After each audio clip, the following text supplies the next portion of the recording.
¿Cómo están todos? Bienvenidos a Fuera de la Tribu. Este es el tercer episodio de esta nueva temporada y tenemos mucho tema para hoy, así es que vámonos recio. El domingo estamos grabando en martes desde Guadalajara, Jalisco, y hace 2 días Morena definió en algo que fue sui generis, definió su proceso de selección para su candidato o candidata presidencial para el próximo 2024, y hay mucho que decir al respecto. Yo tengo muchos comentarios sobre esto que realmente a mí me sorprendió en muchos sentidos, pero me gustaría antes escucharlos, pero primero los saludo. Empiezo a mi derecha, Diego Ochoa Reyes. ¿Cómo estás, Diego? ¿Qué onda? ¿Cómo están?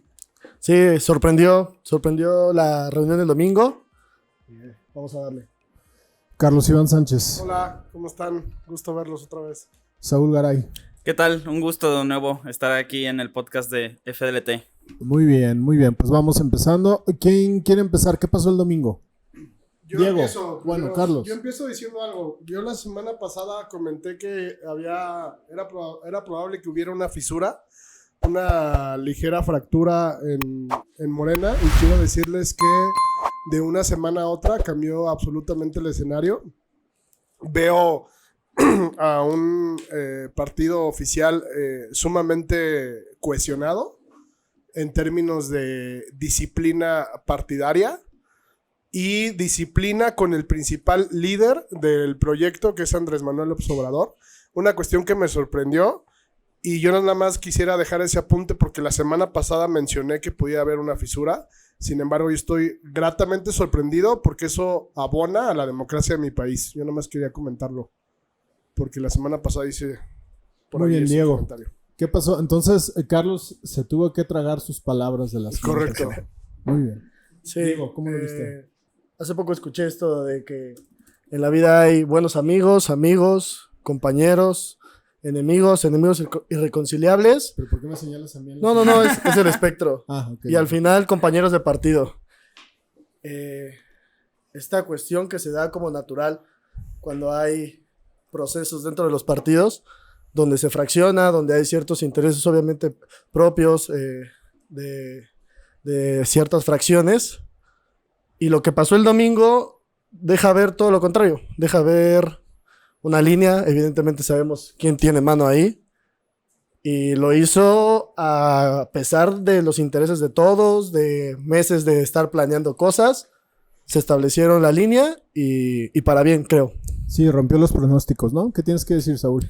Totalmente, creo que rompió los pronósticos en cuanto a que algo que ha caracterizado a Morena desde, me parece, su formación hasta hace unas semanas es que ha habido después del 2018 una pugna constante de los liderazgos que consolidaron la Cuarta Transformación por, ampliar sus cotos de poder al interior de Morena, ¿no? Vimos como, por ejemplo, en su momento John Ackerman tuvo conflictos muy fuertes con la dirigencia, el propio Ricardo Monreal, su narrativa daba un mensaje sugerente de que él estaba a nada de irse de la Cuarta Transformación para buscar otros horizontes. El mismo caso con Jade Kolpolemsky, ¿no? Y Alfonso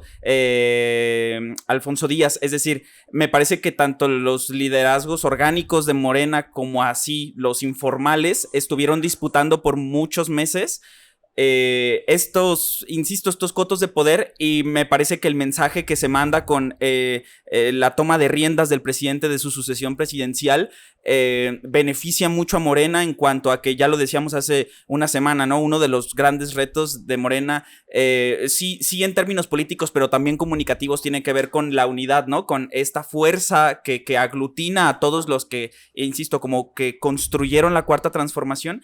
Empezaba a verse estas señales de un posible resquebrajamiento, ¿no? de sus filas, y esta firma del pacto de reconocimiento de que, bueno, hay un acuerdo, hay reglas, hay fechas y rumbo en el que parece que todos los aspirantes están de acuerdo. Me parece que sí termina por ser muy benéfico para el oficialismo, no solo, insisto, en cuanto a los términos políticos, sino sobre todo a la comunicación. Les permite no estar divididos, como vimos, por ejemplo, en Coahuila, que les factura, les ¿no? dificulta ganar. Fíjate que Carlos tenía razón, o sea, creo que estaba fundamentado su teoría de que pudiera haber rompimiento, porque efectivamente, también como lo mencionas tú, sí hubo muchos indicios de que esto podía pasar, o sea, ¿cuántas veces vimos a Monreal fuera de Morena? ¿Cuántas veces vimos a Monreal incluso coqueteando con alguna otra opción política para hacerse la candidatura presidencial? Al propio Marcelo Ebrard. En fin, creo que sí hay un mensaje, y si lo enfocamos meramente en lo que nos ocupa en este podcast, que es la comunicación política, sí me parece que hay un mensaje bien logrado, y ese mensaje es de unidad. ¿Lo lograrán o no lo lograrán? Ya lo veremos. Pero el mensaje que se manda en eso sí es certero, y nuevamente el presidente de México, hay que decirlo con claridad, vuelve a demostrar que en comunicación política marca la vanguardia en este país. Totalmente. ¿Qué más pasó, Diego? Pues nada más darles el recorrido de lo que anunció Durazo, que aparte dijo, esto es algo platicado con el presidente, pocos arreglos tiene. El registro de aspirantes es del lunes 12 al viernes 16, como máximo, con ese día para renunciar. Claro. Golpe certero, empujado por Ebrard, ¿no? Es una victoria de Ebrard, ¿no? Es una victoria de Ebrard totalmente. Si bien los demás utilizaban su cargo, como él también ostentaba, pero apoyados por el presidente, por la estructura del partido, cosa que no tiene Ebrard, ahí logró un piso parejo, dice Obrador. O que aparentemente no tiene. Fíjate que yo tengo ya muchas dudas al respecto. Porque se decía, a ver, yo creo que el tema de la sucesión estaba marcado por esta premisa de que el presidente de México estaba apoyando a una candidata, ¿no? Así a parecía, la ¿no? jefa de gobierno, Uh-huh. que todo parecía ahí, pero no sé hasta qué punto realmente teníamos indicios de eso, o todo fue una burbuja creada por la propia Claudia, por su propio equipo de trabajo, para transmitir este mensaje de que la cargada iba con ella. Pero lo que vimos el domingo es que no es así, ¿eh? O sea, lo que vimos el domingo es que hay un piso parejo para todos. Ebrard era el más contento. ¿Fue una victoria de Marcelo, Carlos? En términos de comunicación, sí, porque se le adelantó a la dirigencia y se le adelantó a todos los precandidatos, las corcholatas, se les adelantó una semana antes para solicitar licencia, más bien el anuncio de solicitar licencia una semana antes. Y también en términos de comunicación, a mí me gustaría dejar algo sobre la mesa. Yo creo que el secretario de Gobernación no va a pedir licencia, se va a quedar, no se va a decantar todavía por nadie, pero yo creo que no va a pedir licencia y su argumento va a ser que se va a quedar con el presidente de la República al término de su mandato para seguirlo apoyando desde el gobierno en que la transformación se consolide. Bien, bien. Primera apuesta. Eso es lo que yo pongo A sobre la mesa. ver, ¿lo puedes repetir para que lo clipee aquí nuestro equipo de producción? No, a ver, si lo que le pegas y no es verdad, te vas a exponer. No, ya lo dije. Muy bien. A ver,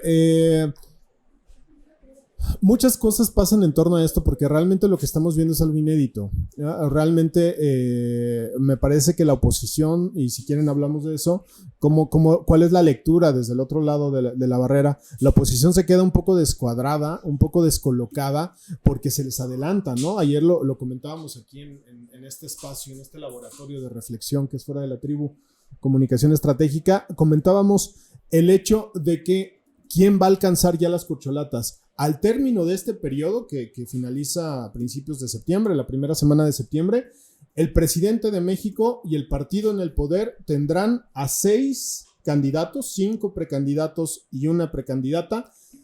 ¿Con qué les gusta? 70-80% de conocimiento, es decir, perfectamente posicionados para lo que quiera. No está ganando solamente a un candidato presidencial, está ganando a 6 prospectos para mantener el poder en el 2024. Saúl. Sobre todo creo que manda el mensaje de que, a ver, si bien por un lado al interior de Morena se siente a un Marcelo Ebrard más adelantado porque fue el primero en hacer ver cuál era el son al que se tenía que bailar este juego de precampañas, me parece que también lo que manda, el mensaje que manda estas decisiones del Consejo Nacional de Morena, sobre todo a la oposición, tiene que ver con que así como Marcelo Ebrard se adelantó a lo interno, Morena, como conjunto de fuerza política, se adelantó muchísimo a la oposición. O sea, la oposición sigue prometiéndonos que en algunas semanas, cosa que ya han hecho meses previos, que en algunas semanas ya van a tener un método definitivo de encuesta. ¿Hay fecha, no? ¿Alguien trae la fecha? Era Diego lo trae. 26, dice por ahí Héctor. Hola Héctor, ¿cómo está? Aquí el equipo trabajando. 26 de junio, ¿va? 26 de junio, la Alianza Va por México da a conocer cómo va a ser su proceso de selección. Sí, hace unas semanas el propio Marco Cortés proponía que la encuesta y luego Santiago Krill tenía otra idea, es decir, ni los propios liderazgos tienen claridades de cuál es su propuesta de partido.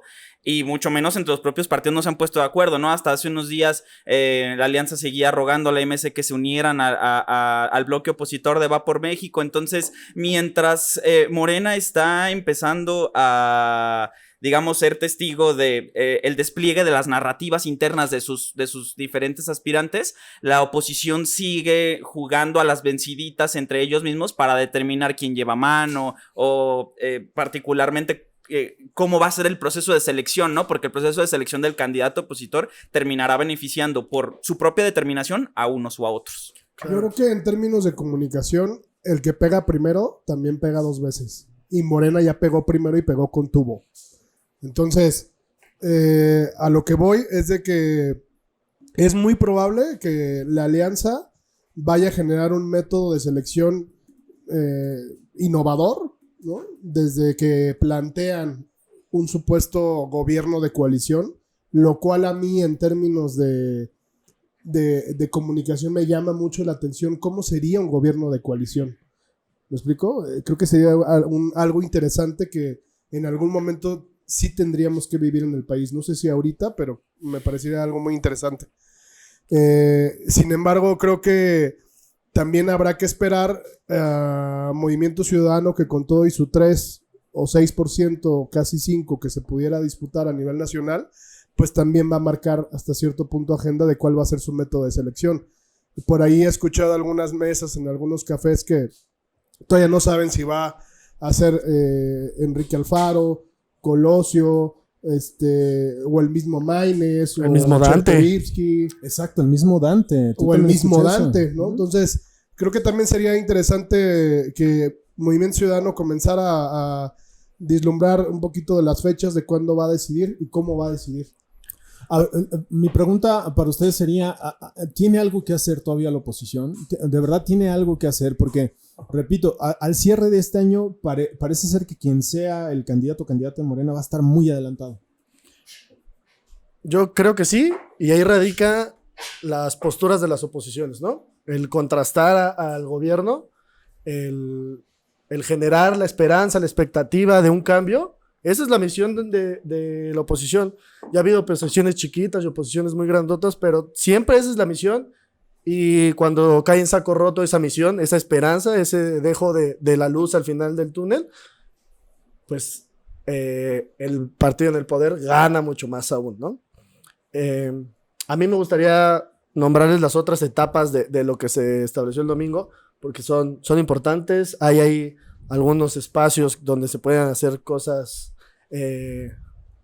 pues hasta ilegales, yo diría. Es que la ley no lo prevé, vamos, está muy interesante. Sí. Dilo.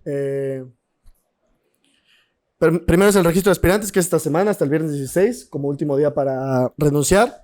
Después viene algo sumamente interesante, el recorrido de aspirantes, del 19 de junio al 27 de agosto. Es decir, si la alianza para el 26 de junio va a determinar la forma en que se va a elegir, a esos días ya van a tener una semana de recorridos las corcholatas de Morena. Claro. Más avance no se todos puede los tener. reflectores que han acumulado en esta semana, ¿no? Después del 28 de agosto al 3 de septiembre va a ser el levantamiento de la encuesta. Esto donde cada integrante, cada propuesta lleva 2 casas encuestadoras. Cada aspirante elige 2 casas encuestadoras. Se sortean 5. Así es. Y se hace un gran mix de las 5, ¿no? Hagamos una pausa aquí si te parece bien, Diego. ¿Qué opinan de ese método de las encuestas? Me parece que eso es nodal. Carlos. A mí me parece un método muy innovador porque son 6 aspirantes. Estamos hablando más o menos que van a entrar 12 encuestas, 12 sí, casas. pero van a entrar 60 casas encuestadoras. Y de ahí solamente se van a elegir No, son 5. 2 por aspirante. Entran 12, de las cuales salen 7, quedan 5. Quedan Pero 6, ese perdón. método no lo había Quedan escuchado. 5, perdón, sí. No lo había escuchado en otro... bueno, el PRI ni se diga, obviamente no lo hacía. Sí, no, es inédito. Sí, sí, inédito. Entonces yo creo que me parece muy, muy innovador. Yo creo que además, por supuesto, de la sorpresa que implica el método, también la particularidad que creo que hay que destacar de ese método es que va a ser a población abierta y eso cambia las reglas del juego para para todas las corcholatas, ¿no? En un principio parecía que la encuesta se aplicaría a simpatizantes de Morena, entonces ahí el target es distinto, ¿no? Hablarle a las personas que efectivamente simpatizan con el proyecto de la Cuarta Transformación, pero bien, esta encuesta podrá llegar a los hogares de personas que no simpatizan con la Cuarta Transformación, pero tienen voto para digamos, ponerle la balanza más pesada a otra corcholata, ¿no? Entonces, eso, el hecho de que sea abierto no solo a los simpatizantes, digo, podemos discutirlo en términos democráticos, pero creo que cambia la jugada de qué es lo que tienen que decir. Y ahí el que más gana otra vez es Ebrard. Que Ebrard tiende mucho más al centro que casi todos los demás. Bueno, quizá Velasco también tiende más al centro en el espectro político. Sí, pero Velasco no digo, está ahí parado, ¿no? Pero solo por no desdeñarlo. No, desdeñalo, no pasa nada. Este otro criterio le da un cierto margen de maniobra a Ebrard que hace unos meses se veía desdibujado. Acongojado, sí, y llama mucho la atención esto. Digo, a ver, en comunicación, lo sabemos, todo comunica. Y la manera en que Ebrard se ha mostrado desde aquella reunión que tuvieron con el presidente, la famosa cena del lunes pasado, es decir, hace 8 días, después cómo se fue conduciendo hasta anunciar que iba a presentar su renuncia el lunes a la Secretaría de Relaciones Exteriores, y después ayer cuando lleva su renuncia y cómo sale con su playera. Eso. Vaya, hay el más feliz, el más contento es Marcelo, y da la impresión de que está feliz y está contento porque efectivamente las condiciones bajo las cuales se va a competir le representa a él mayores oportunidades de poder acceder a la candidatura. Y creo que es lo más cerca que ha estado, ¿no? Ha participado en otros procesos y yo creo que siente que está cerca. Y lo demuestra, ¿no? Esto de salir ya sin traje, ahora me voy a dedicar a esto, como romper 2 etapas, ya fui el canciller, ahora voy a ser el candidato. Porque ayer Claudia Sheinbaum, en un evento ahí en el Palacio del Ayuntamiento en la Ciudad de México, da a conocer que presentará su renuncia el viernes. El viernes. Hará un evento de despedida y demás, y no causó tanta euforia como sí causó lo de Ebrard antes. En comunicación política, sobre todo en campañas, hablamos de una parte que se llama el momentum, ¿no? ¿Qué candidato trae el momentum? Que no quiere decir que vaya arriba de las encuestas o que vaya abajo, que vaya en medio. No, quiere decir cuál es ese candidato en un momento preciso y determinado que se le ven posibilidades de crecimiento exponencial. Y creo que ese es Marcelo hoy. Falta mucho, pero Marcelo dio un gran avance, Saúl. Sí, y creo que ponen aprietos a la jefa de gobierno. Me parece que su mensaje no tenía desperdicio. O sea, ella habla de ser la primera, no solo de ser quien continúe la Cuarta Transformación, y que habla en términos muy pues tradicionales, como lo haría el presidente, ¿no? Que la continuidad básicamente es no regresar al neoliberalismo. Habla acerca de que quiere ser la primera mujer que encabece los destinos de la nación, y a mí ciertamente me parece un mensaje muy poderoso para las mujeres, ¿no? Me parece un mensaje muy poderoso para aquello que digamos, ya no representa la política como más tradicional, pero a pesar de ese mensaje poderoso, como tú dices, como no es la primera en cantarlo, como no es la primera en renunciar, pierde un poco de visibilidad, ¿no? O de alcance este mensaje, y particularmente creo que está en aprietos, sobre todo porque, a ver, sí es muy distinto renunciar a una secretaría a, digamos, renunciar al gobierno de la Ciudad de México, ¿no? O sea, es un aparato enorme que tiene implicaciones en muchísimas dimensiones. Entonces, creo que esta primera semana semana, digamos, del arranque no ha sido la mejor para Claudia Sheinbaum. Yo, Carlos, me ponía a pensar ayer, a ver, ¿qué estarán pensando todos aquellos gobernadores, presidentes municipales, legisladores, liderazgos al interior de Morena, territoriales, cupulares? ¿Qué estarán pensando en el momento en que le dieron su apoyo a Claudia, pensando en que la señal iba para allá y que la cargada, que hay que decirlo, ese es un lenguaje heredado del priismo? No voy a discutir si eso es bueno o malo, sencillamente es. ¿Qué estarán pensando con este cambio de luces del domingo? Más de uno dirá, caray, yo pensé que la señal iba para allá, ¿no? Y lo que se dan cuenta es que no hay señal. Pero a ver, yo creo que sí. O sea, yo siento que sí hubo gobernadores, legisladores que sí se fueron con esas señales, pero también no olvidemos algo, que hubo gobernadores y hubo legisladores que apoyaron al que se veía en términos de popularidad, porque ahorita voy a hablar, me gustaría tocar otro punto, más débil, por así llamarle, que es Adán Augusto. O sea, llegó un momento en que trajo más de 7 gobernadores. Entonces, creo que eso me parece un músculo importante en términos políticos. Pero creo que lo que se va a centrar ahorita, lo que apuntó Saúl de que va a ser a población abierta, van a jugar 2 factores. Uno que es la trayectoria y otro que es la popularidad. La popularidad me parece que está con Claudia Sheinbaum y la trayectoria me parece que está con Marcelo Ebrard. Yo espero, por el bien del país, que gane la trayectoria, porque la popularidad me parece que hubo un momento en el que otra apuesta todos de Carlos, lo vimos en el 2018. Otra apuesta de Carlos, sí. Clipenlo, por favor. Oh, que la chica. ¿Cómo me corta la inspiración? En el 2018 ganó la popularidad de alguien que la gran mayoría de las personas se creía que iba a sí hacer algo diferente, algo que ya estaba preparado México, pero creo que en muchos sí desencantó por lo mismo. Entonces yo creo que esta vez pudiéramos darle oportunidad todos a la trayectoria, y me parece que ahí Ebrard sí tiene mucho más trayectoria. Pero fíjate, ahorita que hablas de la trayectoria, se lo digo porque ahorita está la guerra en TikTok a todo, y ahorita le vamos a pedir a Chanes que nos platique cómo están los aspirantes en sus redes en TikTok. Chanes ahorita la van a conocer, Sí. ¿no? Es un talento aquí de fuera de la tribu. Estaba viendo de Adán Augusto, a ver, Adán Augusto también tiene trayectoria, o sea, es un hombre que es notario. Uh-huh. Fue presidente de la Junta de Conciliación y Arbitraje en Tabasco, gobernador de Tabasco, diputado federal, diputado local, senador de la República, secretario de Gobernación. Ahí se va con Marcelo. Quizá Marcelo lo que tiene es un poco más de mundo, ¿no? Y eso es importante también. Y de reflectores. Y de reflectores.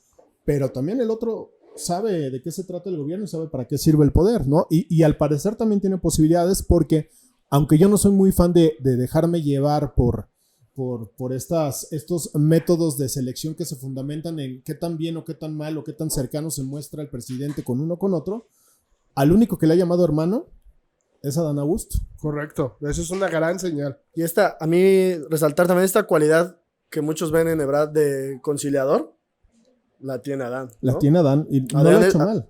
No, pero es un buen interlocutor. Ha podido coordinar los cacicazgos locales en pos de la transformación, ¿no? Pero yo creo que el que más teje puentes en términos políticos con todas las fuerzas, me parece que es Ebrard. Sí, el que más puentes tiene, digamos, hacia afuera de Morena es Marcelo. Entonces ya dejamos afuera a Velasco, a Monreal y a Noroña.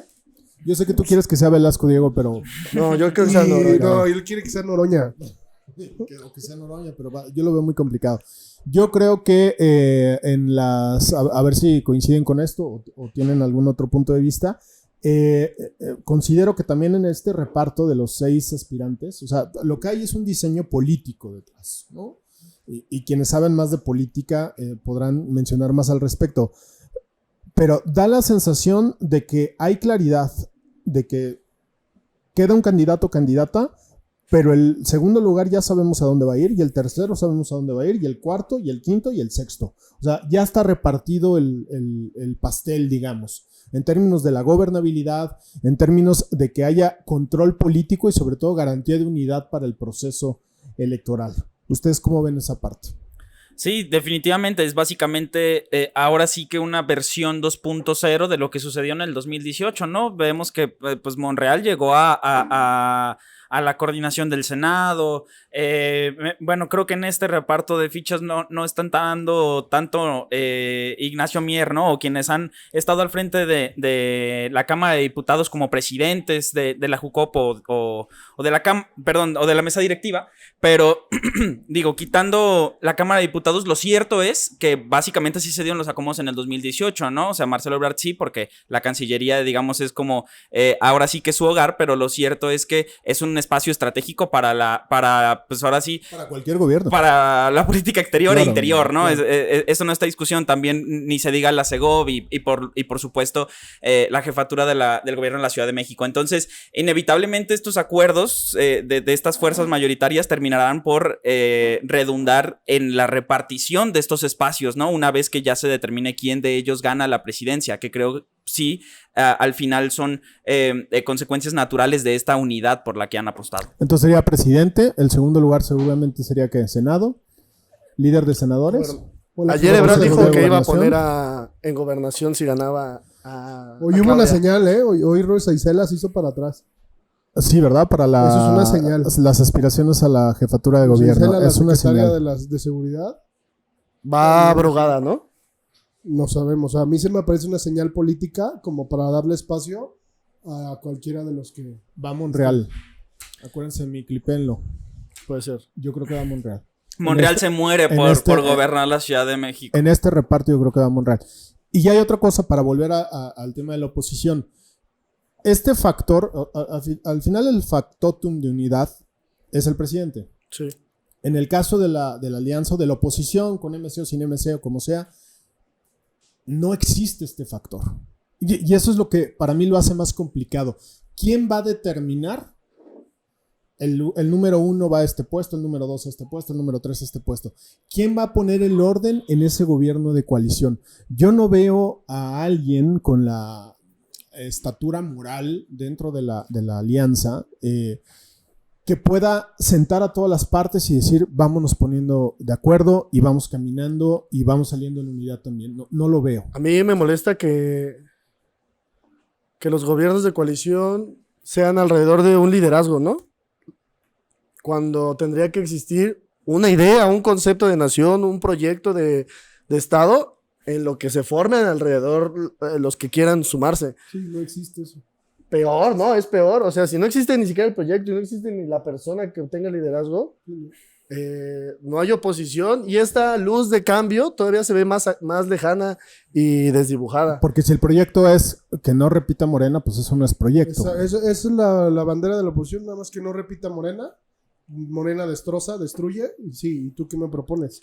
Eso, construir tu identidad desde la otredad es totalmente vacío. Claro, porque aquí, en este caso, digo, van a decir que nos estamos cargando mucho al lado de Morena, pero bueno, hay que reconocerlo. De este lado, además del mensaje de unidad, hay un mensaje de proyecto. Y ese proyecto se llama hacer que la cuarta transformación continúe. ¿No? Y eso... Y es muy claro, es muy claro. Es muy claro, es muy preciso, es perfectamente entendible.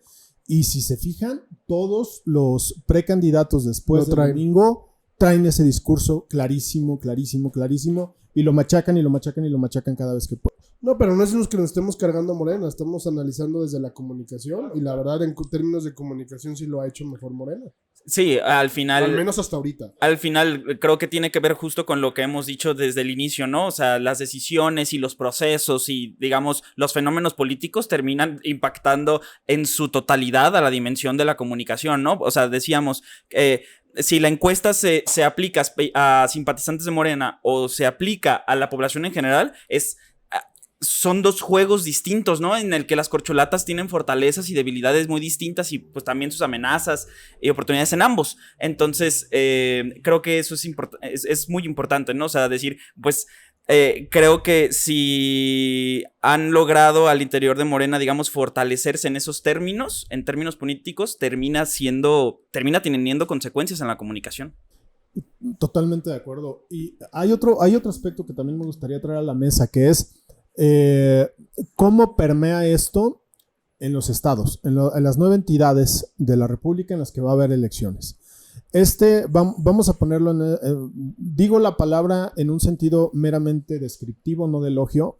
Este ejemplo que está poniendo el presidente, ¿no? De juntar a las partes y de tener un proceso más o menos establecido y claro, es el ideal, es la vara con la que serán medidos los gobernadores y gobernadoras que tendrán elecciones en sus entidades el próximo año. ¿Qué tanto este quehacer del presidente va a permear en los mandatarios en los casos locales? Totalmente, ¿no? No me imagino a nadie, ningún gobernador de Morena, que no quiera replicar lo que hace el presidente. Ahora, el presidente tiene algo, Diego, a su favor, que es que bien o mal, en mayor o menor medida, pero todos le responden a él. Todos los 6 aspirantes le responden a él. Pero en el caso de los entornos locales, no necesariamente es así. O sea, el gobernador va a decir, bueno, pues es que yo tengo a mi candidato o candidata, pero pues es que el otro quizá no me vaya a responder, ¿no? Y es el juego del poder. Sí, yo creo que al final, a ver, el ejemplo del presidente, o él está muy, muy convencido de que el ejemplo es la enseñanza máxima, ¿no? Entonces, creo que por disciplina partidista definitivamente habrá gobernadores que habrán de simular o de replicar a su manera, digamos, este ajuste, este llamado a la unidad para las elecciones que vienen, pero también creo que será circunstancial en cada estado, ¿no? Porque los gobernadores sí tienen sus particularidades. Por ejemplo, pues ya vimos a Rubén Rocha y a Marcelo Ebrard peleándose por Twitter el fin de semana, ¿no? O sea, creo que manda un mensaje terrible eso. Y creo que, por ejemplo, si pensamos en particularidades, no sé, como Mara Lezama, como Américo Villarreal, como Sergio Salomón, siento que todos son, digamos, similares en su ejercicio de gobierno, pero muy diferentes en cuanto a su personalidad política, ¿no? Entonces, yo creo que también estamos dejando de lado algo, que la dirigencia de Morena Nacional va a mandar línea a las dirigencias estatales. Exacto. Entonces va a acotar mucho, ¿no? Les va a decir, oigan, a ver, el método de selección a nivel nacional fue este, por lo tanto, el método de selección para los estados va a ser este. Ya de ahí que lleve mano el gobernador o no, pues me parece que en términos políticos sí la tendrá, pero el método de selección sí tendrá que venir de la línea desde la dirigencia nacional del partido. Entonces, Morena está promoviendo un ejercicio más democrático que los que existían. Respondan eso ustedes. Yo creo que sí. Porque si lo respondo ya me van a clipear. Pues eso, ¿no? O sea, pues sí, no dejarlo sí, a la voluntad del gobierno, del gobernador en turno. Sí es un intento por hacerlo más democrático. Por lo menos en el papel lo es. Vamos a ver en los hechos, pero en el papel sin duda lo es, ¿no? Y sé que a muchos no les va a gustar escuchar esto, pero ¿qué hacemos si ese es el análisis? En un clima en el que se entiende que las decisiones en los partidos siempre son cupulares, entre los liderazgos, que de pronto veamos tal cual un proceso abierto a escala nacional para elegir la candidatura del partido que es hoy la primera fuerza política del país, creo que sí dice mucho de la forma en la que pues comprenden el ejercicio de la democracia, ¿no? Que es al final de cuentas el poder del pueblo, ¿no? Ahora, ojo, también todavía la alianza, todavía Movimiento Ciudadano, si es que no va con la alianza, tiene la oportunidad de hacerlo mejor, ¿eh? Sí. Porque el salir después que Morena, pues les da esa oportunidad de plantear un proceso más democrático, de plantear un proceso, porque si algo pasa tiene sus negritos en el arroz el tema de Morena, ¿no? Les pongo 2. El primero, vamos a tener en campaña a 6 personajes desde ya, ¿no? Desde ya. ¿Bajo qué criterios? ¿Bajo qué normatividad legal se van a ceñir? ¿Qué transparencia va a haber sobre los recursos que utilizan para moverse alrededor del país? Que no es barato. Sí, no. Eso está completamente en el aire. Fue un decálogo, pero no está transparentado. El tema de los medios. ¿Qué medios sí se pueden ir y qué medios no? Y que queda completamente a la libre albedrío e interpretación, ¿no? Porque ¿qué vamos a hacer? Yo les apuesto que si invita latinos a cualquiera de los 6, van a ir. Más de uno va a ir. ¿Por qué? Porque lo necesitan, sobre todo los que sienten que no las traen consigo, pues tienen que ir por la exposición, ¿no? Entonces, no es perfecto el proceso de Morena, sí tiene síntomas de ser en el papel algo democrático, pero ojalá la oposición nos sorprenda y salga con algo todavía mejor, ¿no? Eso sería en beneficio del país. Si les parece bien, antes de despedirnos, ¿cómo están en TikTok, Chanes? Vente, Chanes, cuéntanos, por favor. Cuéntanos. ¿Cómo están en TikTok? Mira, te presto mi micrófono. ¿Quién es mejor en TikTok? ¿Y por qué es importante decirlo? Porque TikTok va a ser la red del 2024. Va a ser la red. Entonces, sí es importante ver quién está comunicando mejor en esa red. Yo tengo a mi favorito, pero aquí la experta que nos diga. Hola. No, pues la verdad está haciendo un análisis de las redes que hemos hecho y creo que ya se los había comentado. Creo que la persona que está liderando TikTok en este momento es Marcelo, ¿no? ¿Por qué? Pues si nos ponemos a comparar, ejemplo, el TikTok de Marcelo con el TikTok de Claudia, y todo el mundo lo dice, Claudia se ve como muy acartonada, como que la fuerzan a estar ahí, aunque a lo mejor ella diga como de no, o sea, me gusta TikTok, me gusta, pues siento que no es su red, no se siente familiar a la red social, ¿no? Completamente, se siente muy, como dices, forzada. Se ve incómoda, ¿no? Totalmente. A veces. Totalmente. Entonces, yo creo que la persona que hasta ustedes lo comentaban hace rato, ¿no? Que se ve la buena vibra, que transmite, que sonríe, cuál acaba de sacar la frase otra vez, pues es Marcelo, ¿no? Siento que en los jóvenes y pues con las personas que yo he comentado el tema de TikTok, que son amigos míos, pues me dicen que Marcelo es el que les transmite una mejor vibra y si votarían por alguien sería por Marcelo. Y fíjense qué interesante porque precisamente Marcelo, si algo encontramos en su TikTok, es todo menos política. Totalmente. ¿No? O bueno, es una forma de verlo. Quizá otra forma de verlo sería, vemos política pero comunicada de una forma distinta, ¿no? Que es más desde el entretenimiento. Algo que curiosamente, Chanes, y lo hemos discutido 1000 veces aquí, muy poquitititos políticos se atreven a hacer. Les cuesta dejar esta investidura como de lado y meterse en una red en donde de lo que se trata es de entretener y de que la gente se la pase bien, no de hablar de política. Sí, o sea, la línea de Marcelo está muy marcada y es dar risa en el tema de la política. Y cuando quiere subir algo de política, también le va bien. O sea, ejemplo, el tema de lo de la renuncia, lo sube y pues todo el mundo te apoyamos, Marcelo, hasta los mismos jóvenes, pues porque han visto todo lo que ha hecho atrás, que les gusta, que les llama la atención. El último de detrás de mi ventana, ¿no? Exacto, entonces cuando sube como temas ya más serios, pues la gente lo sigue apoyando porque ve que atrás es como de, esa persona se siente muy cercana a mí porque hace los mismos memes que yo, porque también hizo el mismo tren que hice yo, o cosas así que lo sienten pues muy, muy cercano, muy familiar a ellos, ¿no? Y del lado de la oposición, no recuerdo ahorita a alguien que maneje bien su Pues Monreal TikTok, como que tiene destellos, ¿no? pero de la oposición de Osorio Morena. Chong a veces como que se ve simpaticón. Osorio, falso. sí. Pero hasta... Sí, pero no hay figuras muy bien logradas, ¿no? El señor No. Constitución. O sea, yo creo que no hay ninguna persona que un joven que le preguntes por alguien de la oposición que te diga, a mí me gusta No, Totalmente. verdaderamente. Es Lili Claudia Tellez, y... Lili Tellez. Lili Tellez, ¿será? No. No, la neta no. No, la neta no. Bueno, pues muy bien. A ver, este espacio de TikTok es importante porque va a ser la red. A ver, no estamos descubriendo el hilo negro ni mucho menos, pero sí va a ser una red a tener en cuenta para el proceso electoral, sobre todo en primo votantes. No creo que es una red que les llega a ellos. ¿Algo más que agregar? Nada, pues nada más que es un placer, Chanes, que nos acompañes en esta Oye, no quería, Chanes, pero ¿a poco? ¿Cómo la vieron? Dejen sus comentarios. Muchas gracias, un placer compartir. Gracias, Carlos. Ustedes. Saúl. Nada, como siempre, un gusto aquí platicar con la comunidad de Fuera de la Tribu, que ahí poco a poco vamos construyendo y que hacemos esto pues con mucho gusto y mucha energía, siempre para adelante, haciendo lo mejor. Es correcto, Chanes. Yo nada que agregar. Estoy muy nerviosa, la verdad.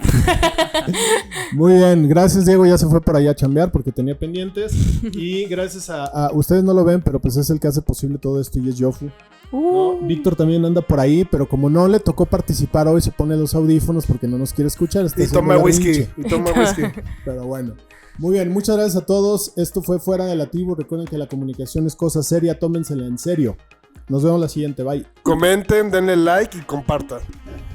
Es correcto. Gracias.